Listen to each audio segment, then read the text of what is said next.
राहु केतु हमेशा आपको एक आयाम में ऊपर नीचे करते हैं, so it can extremely give you height और एक्सट्रीमली लोअर या हाइट, दोनों आयाम आते हैं, ये खासियत है। तो अब जिधर भी एक्वेरियस फॉल कर रहा है, जिस नेटिव पे फॉल कर रहा है, हो बहुत चांसेस है कि वो नेटिव एक नशे में फंस जाए, एडिक्शन में फंस जाए।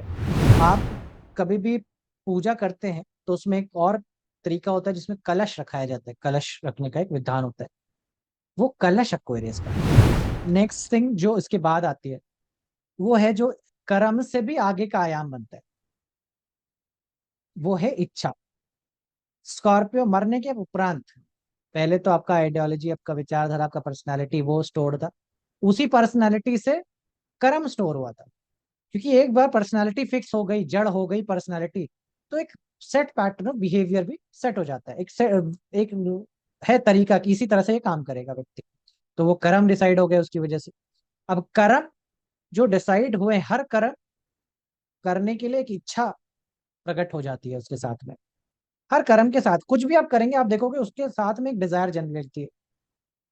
जैसे कि मान लीजिए अब कोई व्यक्ति है जो ज्योतिष नहीं पढ़ता या ज्योतिष नहीं जानता, वो ज्योतिष के अंदर क्लास में आया, आया तो पढ़ नहीं था, लेकिन धीरे धीरे पढ़ते पढ़ते उसका क्या इच्छा आ जाएगा, कर्म करते करते कि मैं ज्योतिष से कुछ कंसल्टेशन करके कुछ पैसे भी आ जाए तो भी बढ़िया है ना, करके या कुछ और पढ़ लूं और आगे पढ़ लूं तो भी अच्छा है। तो कर्म करते करते पहले तो आया तो बिल्कुल न्यूएंस था, उसे कुछ नहीं मालूम था क्या होगा क्या नहीं होगा, लेकिन करते करते कर्म क्या हुआ कि वो आगे बढ़ गया, उसके मन में और इच्छाएं जन्म लेने लग जाएंगी। तो ये कर्म का विधान है, कर्म हमेशा इच्छाओं को और जन्म देगा, एनी एक्शन।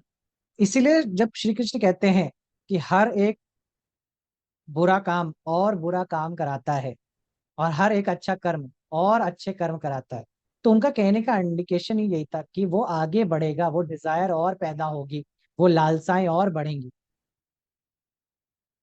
तो वो लालसाएं बढ़ने का साइन बन जाता है एक्वेरियस का।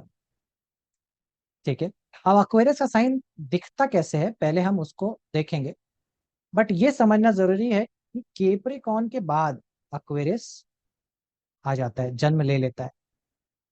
अब Capricorn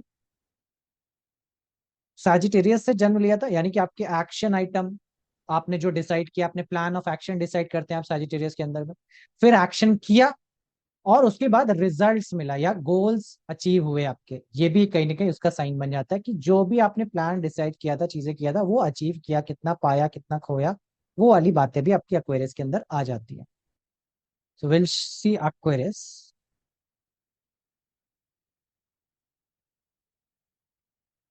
can you see the screen? ठीक है। So Capricorn, if you see, of all the science, again Aquarius एक ह्यूमन साइन उसमें रिप्रेजेंट करता है। जेमिनाई के बाद वर्गो, और वर्गो के बाद लिब्रा, लिब्रा के बाद सैजिटेरियस, सॉरी, वर्गो के बाद सीधा एक्वेरियस। सो जेमिनाई, वर्गो और एक्वेरियस, ये तीन साइन जो बहुत ही ह्यूमनली कनेक्टेड है, ह्यूमन फिगर दिया गया। अब इसमें कैसा फिगर दिया गया, इसमें फिगर दिया एक स्टैंडिंग पॉस्चर में, जिसमें एक व्यक्ति है जो अपने घड़े से कुछ उड़ेल रहा है, कुछ गिरा रहा है, ठीक है, नीचे की ओर उसका एक फॉल समथिंग चीजें करा रहा है। अगर आप इसको देखिए, सैजिटेरियस को देखिए, लेंथ वाइज कितना लेंथ में है, और मैं थोड़ा सा इसको जूम कर दूं, तो सैजिटेरियस का लेंथ अगर आप यहाँ से यहाँ देखेंगे, और फिर मैं अगर जूम आउट जूम इन कुछ भी नहीं करूँ, और वर्गो का लेंथ देखेंगे, तो जमीन आसमान का फर्क आता है, मतलब वर्गो बड़ा है, ये तो समझ में आता है। बट अब एक्वेरियस को देखिए, एक्वेरियस चौड़ा नहीं है लेकिन लंबा है, चौड़ा नहीं है, लंबा है। अब यही फर्क होता है जुपिटर के और राहु के ग्रोथ में। जुपिटर चौड़ापन देता है शरीर के अंदर, और राहु लंबापन देता है आपके शरीर के अंदर। ये दो डिफरेंसेस बन जाते हैं। सो दोनों ग्रोथ दोनों करते हैं, राहु भी बड़ा करता है और जुपिटर भी बड़ा करता है। जुपिटर विड्थ वाइज बड़ा करता है और राहु लेंथ वाइज बड़ा करता है। ये एक डिफरेंशिएशन फैक्टर बन जाता है। तो स्पेस में अगर देखेंगे तो ज्यादा जगह नहीं छेकता, जो जितने बृहस्पति के साइन जगह छेकते हैं उतना तो ये नहीं छेकता, लेकिन लेंथ वाइज ये स्पेस जरूर लेता है। तो अब क्या सिंबोलॉजी है दोनों के मिला करके अगर हम देखा जाए, तो पहली सिंबोलॉजी है कुंभ की। कुंभ यानी कि घड़ा। आप कभी भी पूजा करते हैं तो उसमें एक और तरीका होता है जिसमें कलश रखाया जाता है, कलश रखने का एक विधान होता है। वो कलश एक्वेरियस का है। वो कलश जो रखा गया है वो इज द घड़ा, इज द कलश ऑफ एक्वेरियस। और यही घड़ा की symbology, something you are filled with, जिस चीज से आप भरे हुए हैं या भर जाना चाहते हैं, या जो भी, जैसे लक्ष्मी के लिए आप कलश रखते हैं या देवी के लिए रखते हैं, so you are trying to bring certain kind of energy in the water, sign kind of certain energy in that घड़ा, in that कलश। है ना, आप देखिए पूजा शुरू होने से पहले से लेकर के पूजा खत्म होने तक वो पानी आप भर करके रखते हैं, उसमें चीजें डाल करके रखते हैं, चांदी का सिक्का डालते हैं, चावल डालते हैं, है ना। इस प्रकार से उसके बाद जब पूजा खत्म हो जाती है तो वो पानी दूसरों घर के छतों में, घर के अंदर उसको छिड़का जाता है, चीजें होती है उसके प्रोसेस में। सो वो कलश का रिप्रेजेंटेशन भी कुंभ से आता है। दूसरा चीज ये कि राहु या एक्वेरियस का साइन आपको लेंथ देता है, लंबाई देता है उस जगह पे जहां पे भी रहेगा। ऐसा आप देखोगे लगन पे किसी को राहु हो तो या तो एक्सट्रीमली हाइटेड, है ना, और लंबा, या एक्सट्रीमली, मतलब राहु केतु ये दोनों की बात है, ऐसा कहीं नहीं कि एक ही बात हो रही। राहु केतु हमेशा आपको एक आयाम में ऊपर नीचे करते हैं। So it can extremely give you height और एक्सट्रीमली लोअर या हाइट, दोनों आयाम आते हैं, ये खासियत है। समझ पा रहे? So that is also represented by Rahu and Ketu axis. आप चाहे अमिताभ बच्चन का चार्ट देखिए, लगन पे ही एक्वेरियस है, एक्सट्रीमली हाइटेड, अच्छी खासी हाइट है। ठीक है।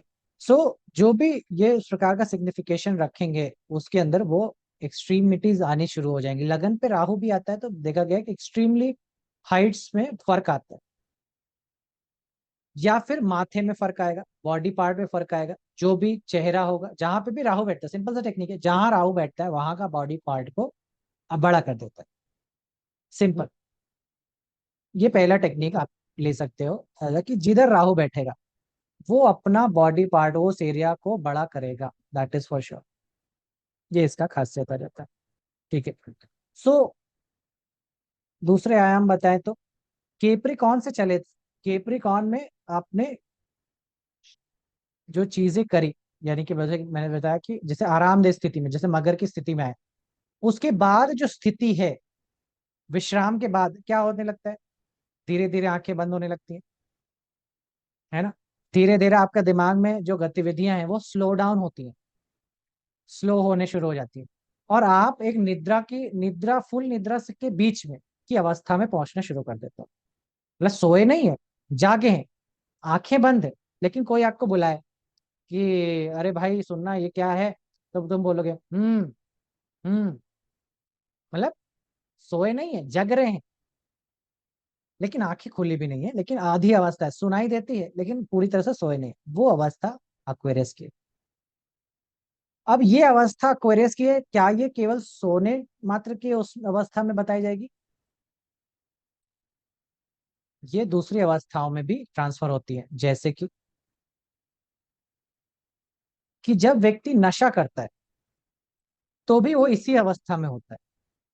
उसे समझ में तो सब आ रहा होता है, लेकिन उसका रिएक्शन वो कंट्रोल में नहीं होता। तो इसीलिए एक्वेरियस नशे का भी साइन हो जाता है, या कह लीजिए सैटर्न राहु का कंजंक्शन नशे का भी द्योतक हो जाता है, वो भी नशे से संबंधित चीजें बताता है।